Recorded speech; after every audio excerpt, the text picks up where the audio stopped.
Guys, and today I wanted to talk about how deep this Philadelphia 76ers bench is. So before we start today's video, I want to hear your thoughts on Furkan Korkmaz and Isaiah Joe. I've said Isaiah Joe is going to be a beast. I mean, I've been higher on Paul Reed. That's just because I really love Paul Reed's game. But Isaiah Joe has been showing up in these preseason games, so I think that's worth noting. And let's just talk about this man, okay? Isaiah Joe has been just lighting it up, okay?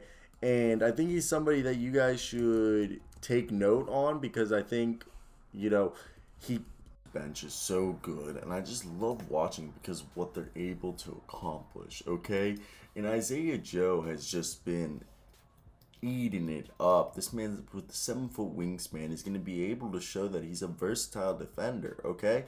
And I continue look, this guy has been a stud, okay? And Furkan Korkmaz, he doesn't have the defensive potential, but he's showing that he's a lights out shooter and can go off at any given moment. Maybe be the 76ers version of Joe Harris. And look, he had 4 assists, 3 rebounds, and 1 steal. On his best day, he's a plus defender, similar to how Joe Harris is.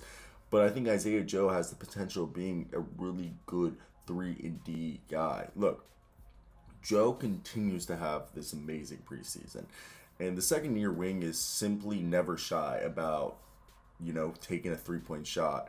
And it was again the case this past game. He was 5 for 7 from 3, and he had range with some movement. He was going up, had some pull-ups, had a little runner off the balance, and had frequently was using a slick crossover to create space. And then he had Andre Drummond out there relieving Joel Embiid on the floor, and they were just connecting for numerous buckets. And it was either Isaiah Joe feeding Drummond side or Drummond working the two-man game and then kicking it out to Isaiah. And I really like this, and I think this team's going to be good, okay? And I think it's going to be a very fun game to watch. And I think this team has a lot of shooting, okay?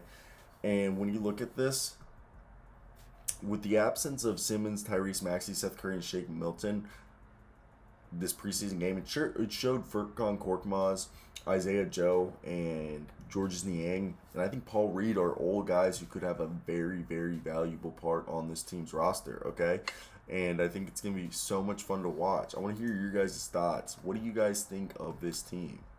Being said, I think when we look at this Sixers roster, I really do like the 76ers, and I think this team has a lot of floor spacing, even if Ben Simmons is still on this roster because we know he showed up.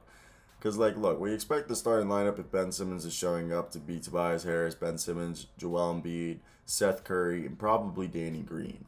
But over there, if Danny Green's shooting falls off, Furkan Korkmaz or Isaiah Joe, I really think can come into the rotation. Because, besides the 5 guys I mentioned, the main rotation is probably going to be behind those guys. Tyrese Maxey, Shake Milton's probably the 6th man. Those are your 7 guys right there. 8's probably Andre Drummond. So now if you want to look at 9, 10, 9's probably Matthias Thybulle, okay? And then 10, I think you're looking at Furkan Korkmaz, Georges Niang, and Isaiah Joe all rotating. So, let's say if the guards aren't hitting their 3-point shots, then you'll see Isaiah Joe come in for either Shake Milton, Tyrese Maxey, or Seth Curry or Danny Green. Now, if, they need more defense, obviously, Matthias Thybulle is always going to go out there. If, let's say, Tobias Harris or Ben Simmons, they need floor spacing so Joel Embiid can do his thing. I mean, Tobias is the better shooter than Ben, so maybe Ben comes out or he just plays kind of like point guard and they put Georges Niang out there. And then you think, maybe, they need Danny Green isn't shooting. They want their small forward to go, Seth Curry, Furkan Korkmaz, Tobias Harris, Ben Simmons, Joel Embiid, that there's a lot of options for them to choose and to utilize. So when I look at this team, I think really it's going to be a good team. I don't think there's things to be worried about, but yeah, I think the bench is very deep because they even have Paul Reed, Charlie Bassey, and Jaden Springer, who I didn't even mention. And they have Aaron Henry and Grant Riller on 2 ways. I really do like Grant Riller. I think Grant Riller could be a good NBA player. Sadly, there's a reason why the Hornets didn't keep him after having him on their team for a year. So that's basically it for me, guys. I hope you guys did enjoy this video. Comment, like, do all that good stuff.